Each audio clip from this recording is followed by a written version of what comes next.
Wan.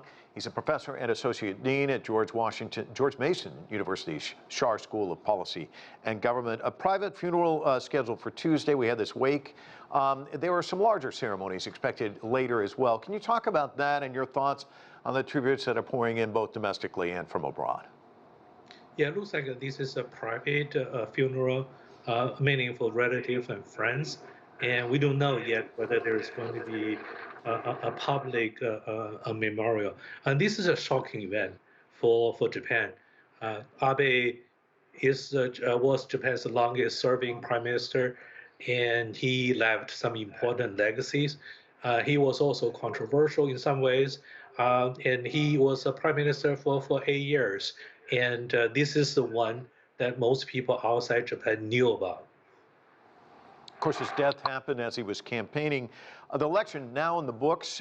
His party, the LDP, made gains. Can you talk to us about what kind of an impact the assassination may have had on the election and what it will mean in terms of the LDP's agenda moving forward? It looks like the voters showed some sympathy, understandably, for the death of an important politician from the ruling Liberal Democratic Party. So it could sort of help the ruling party gain more seats.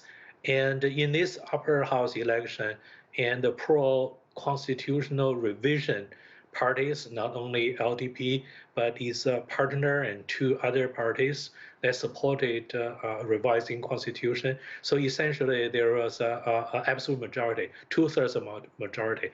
And so this gave them a chance to revise the constitution. And it was well understood that that was a desire, very strong desire for Mr. Abe. Let me ask you about the investigation. There's word now that the suspect in this case actually carried out a test shooting with this homemade gun beforehand. Other details starting to emerge. What do we know about the shooter, and what more can you tell us about the investigation? Yeah, based on what we hear from the media, and this is premeditated. He planned on this, and he prepared, and he has certain skills.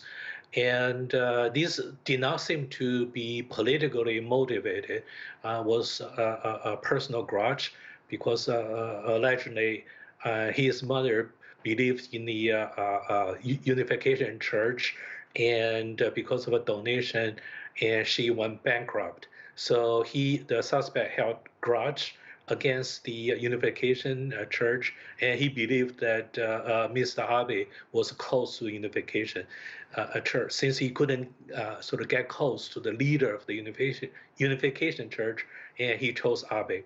So it was a personal grudge. Can you talk to us about his regional legacy? Because I remember him going to the Yasukuni shrine, which of course inflicted a lot of harm, I guess you would say, on the psyches in places like South Korea and China. And of course, there was also the issues with the Diaoyu Islands.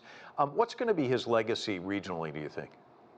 Yeah, Mr. Abe was viewed as a revisionist, and in the sense that he sort of wanted to move past the shadow of Japan's aggressive past. And the Yasukuni Shrine essentially was a symbol for many Asians who were the victims of a Japanese aggression. And so that, to that extent, he was controversial, and to some extent in Japan as well. And but one of the most important legacy he had was to form a stronger alliance, not only with the United States, but also with some other democracies. And also he sort of moved Japan toward a more normal nation, and with a stronger defense capability. And so in that sense that one important reason, since he was a prime minister for such a long time, he had the time to work on the issue that he cared about. He didn't achieve all the his desires, but he made more progress than most other Japanese politicians. Ming Wan joining us from George Mason University. Thanks so much. Thank you.